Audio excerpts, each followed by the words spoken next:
Assalamualaikum warahmatullahi wabarakatuh. Bismillahirrahmanirrahim. Alhamdulillahirabbil alamin. Wassalatu wassalamu ala asyrafil anbiya wal mursalin sayyidina Muhammadin wa ala alihi wa ashabihi ajma'in. Amma ba'du. Hadratal muhtaramin yang saya hormati, para hadirin dan hadirat, mustami'in mustami'at, wabil khusus semua jajaran pengurus dan takmir Masjid Baitul Amal yang saya hormati. Alhamdulillah, puji syukur kita panjatkan kepada Allah Subhanahu wa taala atas segala rahmat nikmat yang telah diberikan oleh Allah Subhanahu wa taala kepada kita semua, karena sampai saat ini kita masih diberi nikmat dan rahmat oleh Allah. Nikmat yang berupa kesehatan, juga kesempatan, sehingga kita ditakdir bisa berkumpul di tempat ini dalam acara rutin, pengajian rutin di Masjid Baitul Amal ini. Semoga semua rangkaian ibadah yang kita kerjakan, mulai dari sholat maghrib dan juga pembahasan kitab ini sampai nanti di pelaksanaan sholat isya, mudah-mudahan menjadi taman ibadah yang diterima dan diridhai oleh Allah Subhanahu wa taala, sehingga kita digolongkan dari hamba-hamba Allah yang soleh kelak di akhirat nanti. Amin Allahumma amin. Kesempatan sekarang adalah pembahasan tentang kitab fikih, melanjutkan pertemuan sebelumnya, yang dimana pertemuan sebelumnya menjelaskan tentang yang tidak diperbolehkan dan tidak sah melaksanakan puasa. Di dalam penjelasan sebelumnya disebutkan wala yasihu shaumil aidaini, dan tidak sah, juga haram melakukan puasa di hari raya, dua hari raya, yaitu hari raya Idul Fitri dan hari raya Idul Adha. Dan juga wa yaumit tasyrik, dan juga diharamkan berpuasa di hari tasyrik. Apa hari tasyrik itu? Hari tasyrik adalah 3 hari setelah hari raya Idul Adha, yakni tanggal 11, 12, 13 bulan Dzulhijjah. Sekarang kelanjutannya, wa kadzan nisful akhiru min Sya'ban, dan juga diharamkan berpuasa di separuh yang akhir di bulan Sya'ban, yakni tanggal 15 ke belakang. Di bulan Sya'ban tanggal 15 ke belakang tidak boleh melakukan puasa-puasa sunnah. Liqaulihi sallallahu alaihi wasallam, karena didasari sabda Rasulullah sallallahu alaihi wasallam. Kata Rasulullah, idza tasafa Sya'banu fala siyama hatta yakuna Ramadan. Idza tasafa Sya'banu, ketika bulan Sya'ban sudah mendapatkan separuh, artinya tanggal 15. Fala siyamah, maka tidak diperbolehkan berpuasa hatta yakuna Ramadan, sehingga sampai pada bulan Ramadan. Artinya ketika sudah tanggal 15 Sya'ban, maka tidak diperbolehkan melakukan puasa sunnah. Tapi nanti di belakang ini ada pengecualian. Secara umum, ketika sudah sampai tanggal 15 bulan Sya'ban, maka tidak boleh melakukan puasa sunnah sampai bulan Ramadan. Rawahu Tirmidzi, hadis ini diriwayatkan oleh Imam Tirmidzi. Wa yaumul syakki, dan juga diharamkan atau tidak diperbolehkan puasa di hari syak. Apa yang dinamakan hari syak? Wa huwa yaumul tsalatsina min Sya'ban, yaitu tanggal 30 dari bulan Sya'ban. Idza tahaddatsan nasu bi ru'yatil hilal, walam yu'lam man ra'ahu walam yashhad biha ahadun. Yang dinamakan hari syak itu adalah tanggal 30 bulan Sya'ban ketika banyak orang bercerita ada yang melihat bulan. Tanggal 30 bulan Sya'ban banyak orang bercerita ada orang yang melihat bulan. Tapi walam yu'lam man ra'ahu, tidak diketahui siapa yang melihat. Ada berita-berita bahwa ada orang melihat bulan, berarti sudah masuk tanggal 1 Ramadan. Tapi tidak diketahui siapa yang bicara, yang mengaku bahwa melihat bulan itu tidak diketahui. Tapi ada kabar-kabar bahwa ada orang melihat bulan. Walam yashhad biha ahadun, dan tidak ada yang bersaksi bahwa melihat bulan. Au akhbara biha adadun minasyibyan, atau yang memberi berita itu adalah anak-anak, meskipun anak-anak itu banyak anak-anak bercerita belum balik mengaku melihat bulan. Itu dinamakan hari syak. Au abidun, atau seorang hamba sahaya. Seorang hamba sahaya itu tidak bisa diterima khabarnya, beritanya. Au fiskotun, atau orang fasik, orang yang sering melakukan dosa besar atau tidak bertobat dari dosa kecil, itu namanya orang fasik. Dan itu bercerita bahwa dirinya melihat bulan, itu juga tidak diterima khabarnya, sehingga itu dikatakan hari syak. Au nisaun, atau wanita banyak. Au kufarun, atau orang kafir. Orang kafir mengaku melihat bulan pada tanggal 30 bulan Sya'ban. Liqauli Imar bin Yasar, didasari ucapan dari Imar bin Yasar radhiyallahu an, kata beliau, man shoma yaum syakki faqad asa Abul Qasim. Barang siapa yang berpuasa pada hari syak, maka orang tersebut telah durhaka kepada Abul Qasim, yaitu Rasulullah SAW. Itu dasarnya. Shahahut Tirmidzi, yang disahihkan oleh Imam Tirmidzi, wa Ibnu Hibban, juga Ibnu Hibban, wal Hakim, Imam Hakim. Amma idza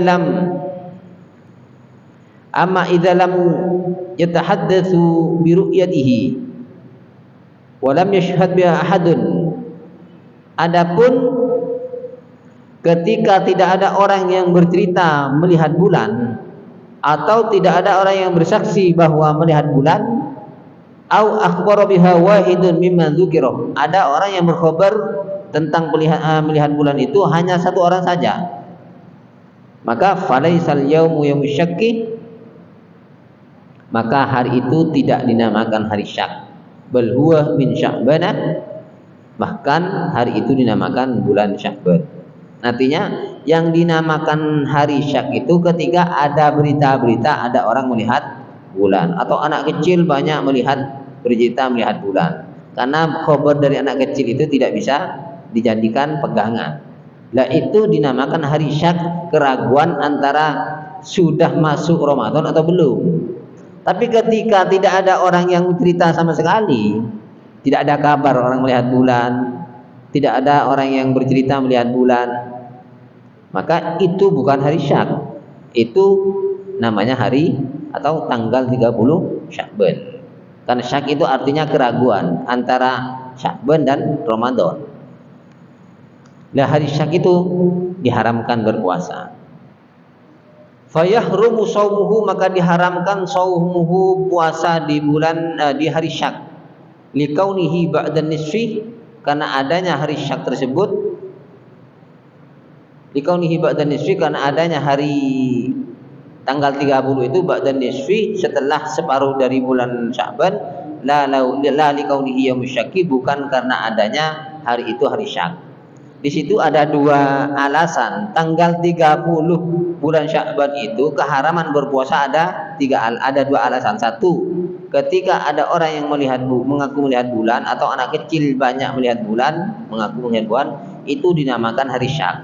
Itu haram. Seumpama tidak ada orang yang mengaku melihat bulan, itu juga haram. Keharamannya dari sisi karena setelah tanggal 15 bulan Sya'ban. Ada dua sisi keharaman. Kalau terjadi hari syak berarti dua sisi keharaman, dari sisi hari syaknya, juga dari sisi setelah separuh bulan Sya'ban. Tapi ketika itu bukan hari syak, Artinya tidak ada orang yang bercerita melihat bulan, sisi keharamannya dari setelah separuh bulan Sya'ban. Artinya ada dua sisi keharaman, bisa dua-duanya terjadi atau salah satunya yang terjadi. Ketika ada orang mengaku melihat bulan dan itu persepsinya tidak bisa diterima, maka itu namanya hari syak, itu juga haram. Atau seumpama tidak ada orang yang bercerita melihat bulan, itu juga haram dari sisi karena setelah tanggal 15 bulan Sya'ban. Itu ada dua sisi keharaman di situ. Qala al-Hisni, seperti apa yang dijelaskan oleh Imam al-Hisni. Walau shoma yaum syakki lam yasihha fil ashah, dan andai kata ada seseorang yang berpuasa pada hari syak tersebut, lam yasihha, maka puasanya tidak sah fil ashahi menurut qaul yang lebih sahih. Kiasan ala shaumi yaumil id, karena disamakan, dikiaskan pada puasa hari Idul Fitri atau Idul Adha. Bijami'it tahrim, ada kesamaan dalam keharamannya. Wakilah, dan ada pendapat kil ini pendapat yang tidak kuat. Wakilah, dan ada yang mengatakan yasihu, puasa di hari syak itu sah. Tapi ini kil ini pendapat yang tidak kuat. Alasannya li'annahu qabilun lisawm fil jumlah, karena hari syak itu bisa menerima puasa dalam keseluruhannya. Itu menurut kil, pendapat yang tidak kuat. Bi khilafi yaumil id, beda dengan hari raya. Itu ada yang mengatakan kalau hari syak itu sah, karena secara jumlah itu secara keseluruhan bisa dilakukan puasa. Beda dengan sholat id, kalau sholat id memang tidak bisa sama sekali. Itu yang mengatakan boleh. Walau nadhara shauma yaumi syakki, dan andai kata ada orang yang bernazar akan berpuasa di hari syak. Orang bernazar, saya kalau nanti diterima kerja atau hajat saya berhasil, saya akan berpuasa, saya bernazar puasa di hari syak. Maka gimana? Maka lam yasihha, maka nazarnya tidak sah fil ashahi menurut qaul yang lebih sahih. Karena nazarnya itu dalam sesuatu yang diharamkan. Nazar itu bisa sah ketika sesuatu itu dari sunnah menjadi wajib. Tapi kalau nazar itu barang haram yang dilarang oleh agama, nazarnya tidak sah. Contohnya, nanti saya kalau hajat saya berhasil, anak saya nanti kalau kawin saya undang orkes. Dan itu nazarnya itu nggak sah, karena nazar itu sesuatu yang haram. Atau nazarnya sesuatu yang wajib, haram atau wajib, tidak sah juga. Contoh, nanti saya kalau berhasil, saya nazar akan sholat 5 waktu. Meskipun tidak nazar memang wajib, nah, itu nazarnya tidak terjadi. Nazar itu bisa terjadi ketika hal yang sunnah ketika dinazarkan menjadi wajib. Contoh, nanti kalau hajat saya terkabulkan, saya akan i'tikaf di Masjid Kamal. Itu wajib. I'tikaf hukumnya sunnah, setelah dinazarkan menjadi wajib. Kalau nazar hal yang haram atau nazar hal yang wajib, maka tidak sah. Kalau wajib karena memang sudah wajib, kalau haram itu dilarang oleh agama, maka nazarnya tidak sah. Illa ayyasilahu al-madhkura minan nisfil akhir min Sya'ban wa yaum syak. Kecuali yang tidak haram ketika orang itu menyambung puasa di separuh dari bulan Sya'ban wa yaum syak, dan juga hari syak. Artinya kecuali yang tidak haram ketika orang itu memang sudah terbiasa puasa sebelum separuh dari Sya'ban.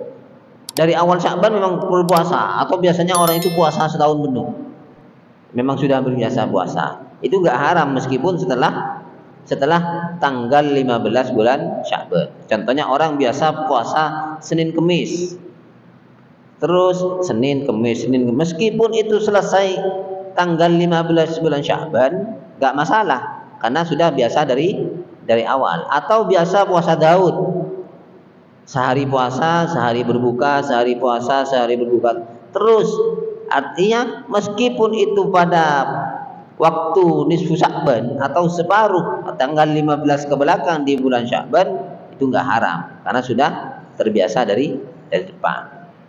Itu yang enggak haram. Kalau memang dari awalnya enggak pernah puasa, moro-moro tanggal 15 Sya'ban ke belakang baru mau puasa sunnah, itu enggak boleh. Tapi kalau sudah dari awal memang sudah puasa, enggak masalah.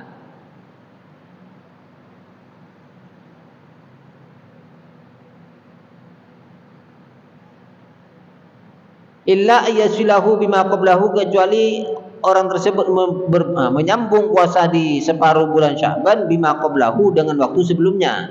Contohnya seperti apa? Ai bi ayyasuma khamis asyarahu wa talihi. Yakni sudah biasa berpuasa di 15 hari sebelumnya dan seterusnya. Wa istamiru, dan terus berpuasa. Tapi falau aftara ba'dahu yauman, akan tetapi ketika orang itu berbuka setelah tanggal 15 itu sehari saja, walau biuzrin, meskipun karena uzur, contohnya kasafarin seperti perjalanan, au maradin atau disebabkan sakit, au haidin atau sebab haid, maka imtana as-shaumu ba'dahu, maka dilarang berpuasa setelah tanggal 15 itu, setelah putus itu. Tapi itu ketika tidak biasa dari awal. Kalau sudah biasa dari awal nggak masalah. Senin Kemis seperti tadi itu, meskipun ada jarak kan, Senin Kemis Senin kan ada yang tidak puasa, itu nggak masalah, tetap boleh.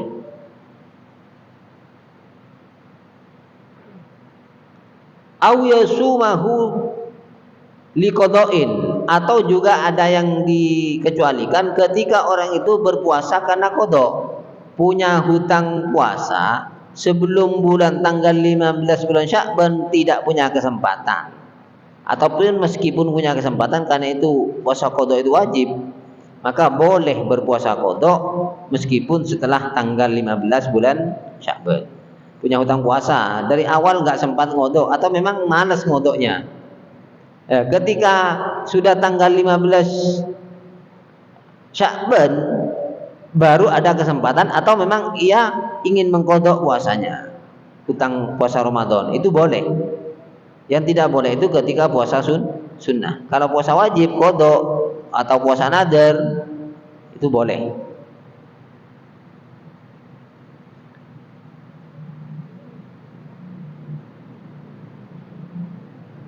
Au nadrin, atau puasa nadar. Contohnya bi an-nadhara shauma yaumin fa huwa yauma syakki. Contohnya seperti orang tersebut bernazar akan berpuasa satu hari dan kebetulan itu hari Syak atau setelah tanggal 15 bulan Sya'ban, itu enggak masalah karena itu udah ada nazar di sebelumnya. Nanti kalau hajat saya terkabulkan, saya akan puasa sehari, puasa sunnah sehari, dan kebetulan itu kesempatannya setelah tanggal 15 Sya'ban, itu boleh. Amma law nadhara shauma yaumi syakki ibtidaan, adapun ketika bernazar akan berpuasa di hari syak dari awal, fa innahu la yanaqidu, maka nazarnya dianggap tidak sah, li'annahu ma'siyatun, karena itu merupakan maksiat. Kalau nazarnya kalau hajat saya dikabulkan, saya akan berpuasa pada hari Syak, nah, itu nggak boleh, berarti tertuju memang. Kalau berpuasa saya ketika hajat saya dikabulkan, saya akan berpuasa satu hari dan kebetulan itu hari Syak, nggak masalah. Beda. Kalau tadi kan memang ditujukan untuk hari Syaknya, nah, itu nggak boleh.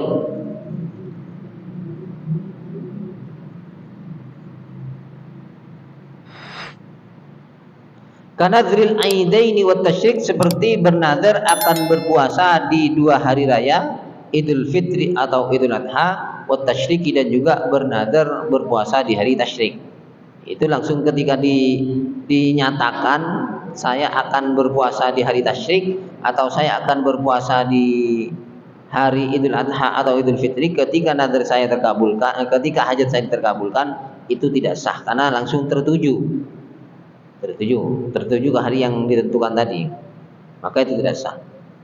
Afadahu Syarqawi, seperti penjelasan yang dijelaskan oleh Imam Syarqawi.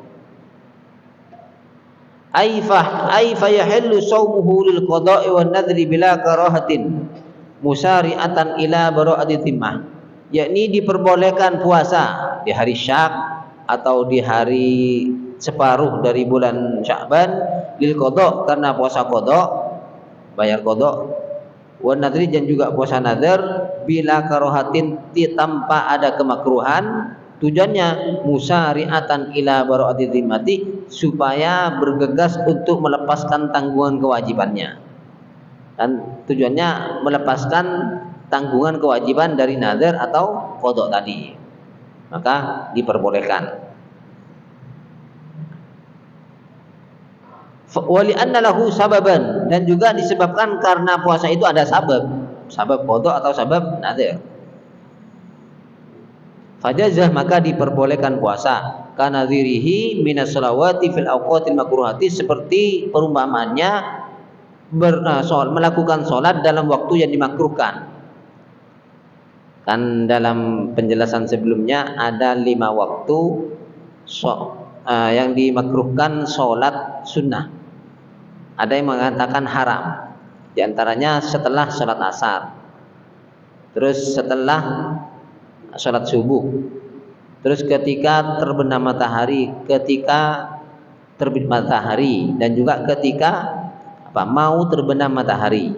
Itu tidak boleh sholat sunat mutlak ketika sholat sunnah. Tapi ketika ada sabab itu diperbolehkan. Sabab itu bisa bersamaan atau sabab yang mendahului. Contoh sabab yang mendahului seperti punya hutang sholat. Contoh masuk ke masjid ini, habis sholat asar mau sholat, itu kalau sholat sunnah itu tidak ada sababnya nggak boleh. Moro-moro sholat, masuk masjid sholat. Tapi ketika ada sababnya, sabab itu bisa sabab yang bersamaan atau sabab yang mendahului. Contoh sabab yang bersamaan, tahiyatul masjid. Tahiyatul masjid itu sabab yang bersamaan, karena masuk masjid disunahkan sholat sunnah tahiyatul masjid, itu boleh. Tapi kalau bukan tujuan tahiyatul masjid, masuk ke masjid langsung moro-moro sholat sunnah mutlak, itu nggak boleh, karena waktu itu waktu yang diharamkan. Ada yang mengatakan haram, ada yang mengatakan makruh, mengatakan haram makruh tahrim. Tapi kalau ada sebabnya nggak masalah. Contoh gerhana, sabab yang bersamaan itu seperti gerhana matahari. Itu karena ada gerhana baru sholat sunnah, nggak masalah meskipun terjadi pada waktu yang diharapkan tadi. Tapi kalau tidak ada sababnya, maka itu diharamkan. Seperti tadi, puasa di setelah tanggal 15 bulan Sya'ban itu tidak diperbolehkan kecuali ada sabab sebelumnya. Moro-moro puasa sunnah. Kalau ada sabab, punya kebiasaan atau punya nadar, itu nggak masalah. Punya hutang puasa itu boleh.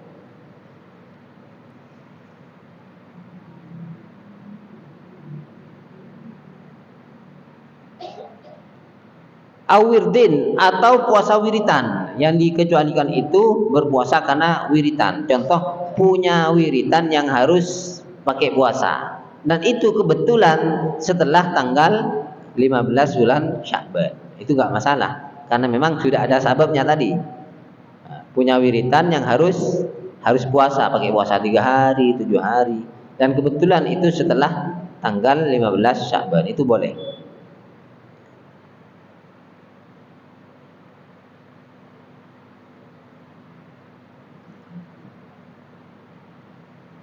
Contohnya juga kal isnain, seperti puasa Senin wal Khamis, dan juga puasa hari Kamis. Au yasumu sauman wa yuftiru sauman, atau punya kebiasaan puasa 1 hari, berbuka 1 hari, yakni puasa Daud. Orang biasa puasa Daud, dari sebelumnya memang sudah puasa Daud, sehari berbuka, sehari puasa. Itu enggak masalah, meskipun itu bertepatan dengan setelah tanggal 15 bulan Sya'ban, tetap boleh.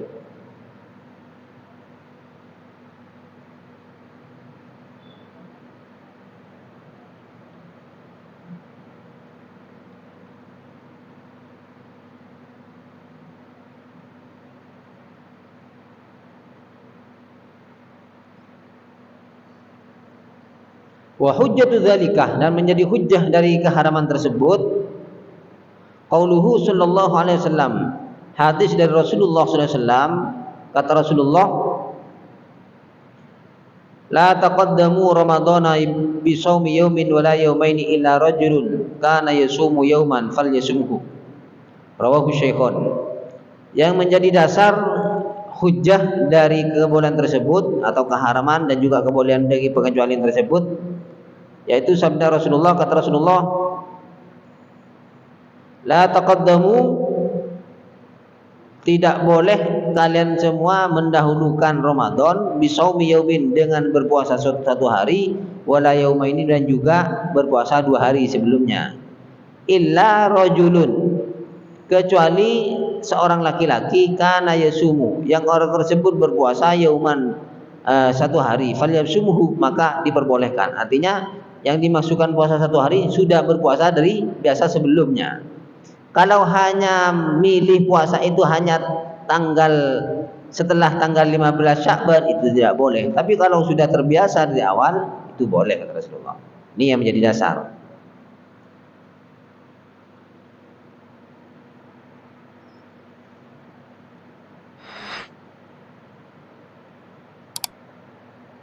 Waman afsada shauma yaumin, dan barang siapa yang membatalkan puasanya 1 hari, bi ayyastamirru ahlan li shaumi baqiyatal yaum, seperti orang tersebut tetap menjadi orang yang ahli untuk puasa di sisanya.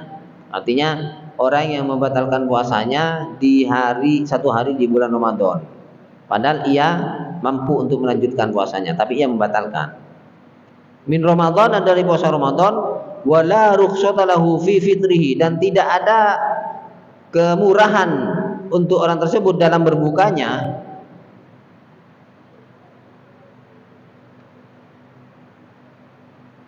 merusak puasanya bijimain, disebabkan hubungan suami istri,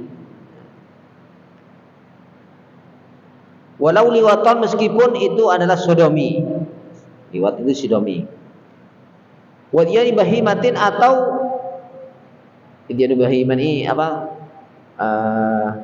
bahasan berzina dengan hewan, itu bahimah. Au mayitin, atau menzinai mayit. Wa illam yazil, meskipun tidak sampai keluar sperma, maka fa'alaihil ismu, maka wajib, maka bagi orang tersebut sebuah dosa, wal qada, dan juga diwajibkan mengqada puasanya fauron, secara segera, wa kafaratu dhiharin, dan juga ada kafarah dhihar, ada dendanya.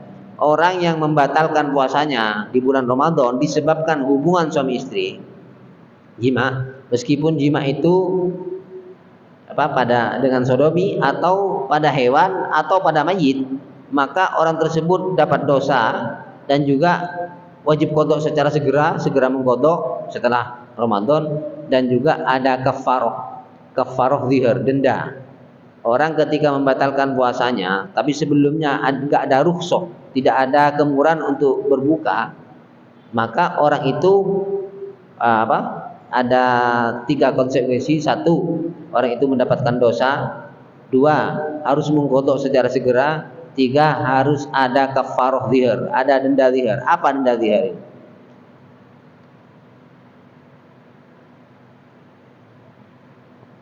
Denda dhihar itu fahiya idku raqabatin mu'minatin salimatin. Denda dhihar itu yang pertama, ini harus urut. Pertama adalah memerdekakan budak perempuan yang mukmin. Kalau sekarang tidak ada budak, ini berarti gugur. Karena ini harus urut. Ketika orang membatalkan puasanya disebabkan berhubungan suami istri di siang Ramadan, maka ia mendapatkan dosa, wajib qada secara segera, dan yang ketiga mendapatkan kafarah dhihar, atau harus membayar denda dhihar. Dhihar itu urut pertama adalah memerdekakan budak perempuan yang mukmin. Terus fa'in ajaza halal ada, ketika orang itu tidak mampu memerdekakan budak karena sekarang tidak ada, maka fasaumu syahraini mutatabi'aini, maka pindah ke denda yang kedua, kafarah yang kedua, yaitu berpuasa 2 bulan yang berturut-turut. Yang dimaksud 2 bulan berturut-turut, ketika 1 hari batal, ulang dari depan. Puasa 2 bulan itu harus berturut-turut. Kalau 1 kali batal, berarti harus ulang dari depan lagi. Ini harus urut. Harus pertama memerdekakan budak, karena budak sudah tidak ada, maka pindah ke puasa 2 bulan berturut-turut. harus 2 bulan berturut-turut, berarti 60 hari. Tidak boleh ada batalnya. Kalau batal maka ulang dari depan. Fa illam yastati as-saumah, maka ketika orang itu tidak mampu berpuasa, au tatabu'ahu, atau tidak mampu yang terus menerus 2 bulan itu, bisa berpuasa tapi kalau terus menerus 2 bulan nggak bisa, berarti itu dianggap juga tidak bisa. Maka turun lagi ke denda yang ketiga, fa'id amu sittina miskinan au fakiron kullan muddan mimma yakunu fitratan. Maka dendanya adalah memberi makanan kepada 60 orang miskin atau 60 orang fakir, setiap satu orang itu 1 mud dari makanan pokok yang mencukupi untuk zakat fitrah. Kita harus urut. Kalau berpuasa tidak mampu, maka dendanya bayar denda beras. Kalau di makanan pokok di sini kan beras 60 orang miskin atau 60 orang fakir. Satu orangnya 1 umud. 1 umud itu 6 on atau 7 on. Itu dendanya. Tapi harus urut. Gak boleh langsung ngambil denda bayar remut. Harus dari puasa dulu. Kalau tidak mampu baru pindah ke remut. Karena ini harus urut. Pertama memerdekakan budak. Sekarang budak sudah tidak ada. Pindah ke denda yang kedua, yaitu berpuasa 2 bulan berturut-turut. Kalau sudah mencoba tidak bisa, maka pindah ke denda yang ketiga, yaitu memberi makanan 60 orang fakir miskin, setiap satu orang 1 mud atau 7 on. Berarti 7 on kali 60.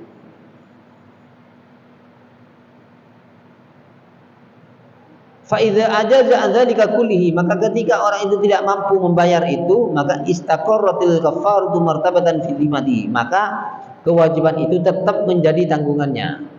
Tidak selesai itu, harus sampai nanti. Contohnya sekarang belum bisa untuk bayar umur karena yang dimakan sendiri belum punya, apalagi bayar 60 mud. Maka tetap kewajiban itu tetap menjadi tanggungannya. Artinya seumpama nanti punya, tetap nyicil itu harus sampai selesai 60 mud itu.